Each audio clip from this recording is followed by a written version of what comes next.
Hello बच्चों, let's read the question. Question says if f of x equal to x e raised to minus 1 upon mod of x plus 1 upon x when x not equal to 0, 0 for x equal to 0, then f of x is.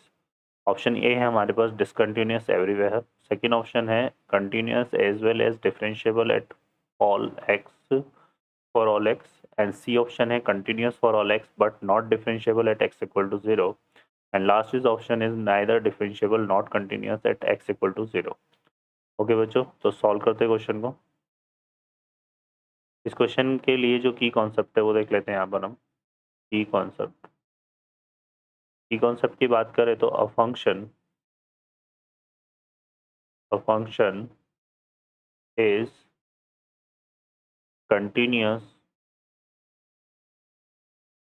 Eight x equal to a if limit x tends to a minus f of x equal to limit x tends to a plus f of x equal to f of a. और ये f of a भी हमारे पास कैसा आना चाहिए, finite. ठीक है, तो ये हमारे पास कंटिन्यूटी के लिए होता है. सॉल्व करते हैं क्वेश्चन को. इस क्वेश्चन में हमें जो फंक्शन गिवन है वो गिवन है f of x equal to, यहाँ से अगर हम देखें तो इसमें क्या है बच्चों, मॉड ऑफ एक्स है. मॉड ऑफ एक्स के रिगार्डिंग इसको सॉल्व करें तो यहाँ पर जब हम एक्स लेस देन 0 की बात करेंगे तो mod of x minus x होगा. तो ये minus 1 upon x plus 1 upon x आएगा. तो ये कैंसिल हो जाएगा तो 0 हो जाएगा. तो ई रेस टू 0 कितना हो गया, 1 आ जाएगा. तो यहाँ से एक्स आएगा हमारे पास. ठीक है, और अगर हम एक्स ग्रेटर देन 0 की बात करें तो उस केस में mod of x equal to x होगा. तो 1 upon x plus 1 upon x add हो जाएगा. तो ये आएगा x e raise to minus 2 upon x. ठीक है, और x इक्वल टू 0 के रिगार्डिंग हमें क्या दिया हुआ है, 0. ठीक है, अब ये हमारे पास है. अब हमें इसके में सबसे पहले किसकी बात करनी है, यहाँ पर कंटिन्यूटी की बात करनी है. ठीक है, कंटिन्यूटी की अगर हम बात करें इस फंक्शन के रिगार्डिंग तो देखिए यहाँ पर क्या होगा. इसमें हम जो है यहाँ से देखें, सबसे पहले हम इसमें कंटिन्यूटी की बात कर लेते हैं. Continuity at x equal to 0. ठीक है, तो यहाँ से अगर हम देखें तो एफ ऑफ, सबसे पहले हम बात करें f of 0 minus. F of 0 minus मतलब हम बात कर रहे हैं limit x tends to 0 minus f of x की. तो यहाँ से अगर आप देखो तो एफ ऑफ 0 माइनस के लिए 0 इसमें पुट करेंगे तो ये इक्वल टू क्या आ रहा है, 0. अब हम बात करें f of 0 plus. F of 0 plus मतलब क्या हो गया, limit x tends to 0 plus f of x. तो इसमें क्या होगा बच्चों, यहाँ पर हम टेंस टू 0 अप्लाई करेंगे. तो जब 0 अप्लाई करेंगे तो ये 0 dot e raise to minus infinite बनेगा क्योंकि 1 अपॉन 0 इनफाइनाइट और ये लगा हुआ है. और minus e raise to minus infinite कहाँ टेंस होता है, 0 की तरफ. और ये 0 इंटू है तो ये रिजल्ट भी हमारा क्या हो जाएगा, 0. ठीक है, और फिर हम एफ ऑफ 0 की बात करें तो वो तो हमें 0 दे ही रखा है. इसका मतलब यहाँ पर ये तीनों रिजल्ट इक्वल आ रहे हैं, है ना. हमारे पास क्या हो रहा है, f of 0 minus equal to f of 0 plus equal to f of 0. तो ये फंक्शन जो है एफ ऑफ एक्स को हम क्या बोल सकते हैं कि continuous at x equal to 0. और अगर ये एक्स इक्वल टू 0 पर है तो ये एवरीवेयर कंटिन्यूअस होगा क्योंकि यहाँ पर ग्रेटर देन 0 के लिए तो ये फंक्शन ऑलवेज डिफाइन है और ये भी हमारे पास ऑलवेज डिफाइन है. तो सेम रिजल्ट देगा ग्रेटर देन 0 के लिए, लेस देन 0 के लिए. ठीक है, सिर्फ 0 पर हमें चेक करना था. तो यहाँ पर हम इसको बोल सकते हैं एवरीवेयर कंटिन्यूअस. ठीक है, तो हम ये बोल सकते हैं कि एफ ऑफ एक्स को हम क्या बोल सकते हैं यहाँ पर, एवरीवेयर कंटिन्यूअस.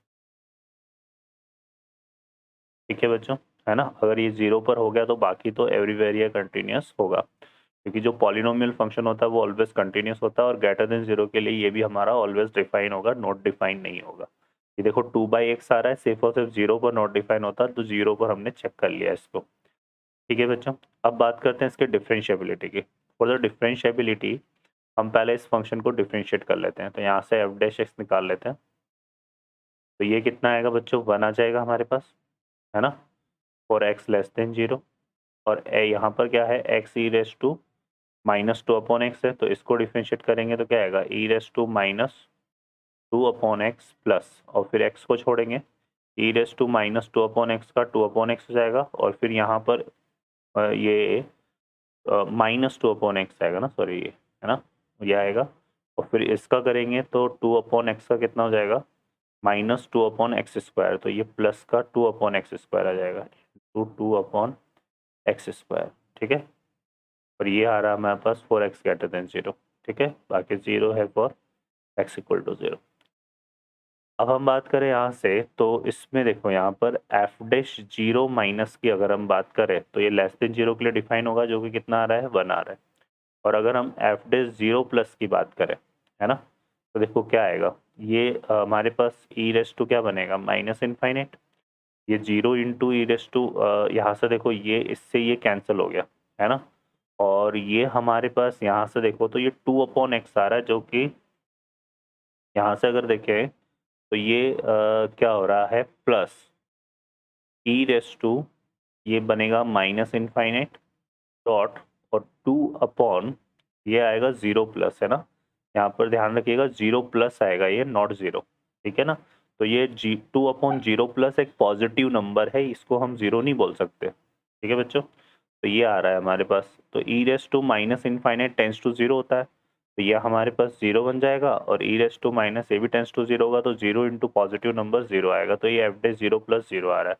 तो यहाँ हम क्लियरली देख सकते हैं कि एफ डे 0 minus will be not equal to f डे 0 प्लस। तो ये वो फंक्शन क्या हो गया, f of x not differentiable, not differentiable, not differentiable at x equal to 0। तो ये फंक्शन कंटिन्यूस तो है बट डिफरेंशिएबल नहीं है at x equal to 0, continuous for all x but not differentiable at x equal to 0। So we have to, our answer is C option. Okay बच्चों, I hope you understand well. Best of luck. Thank you.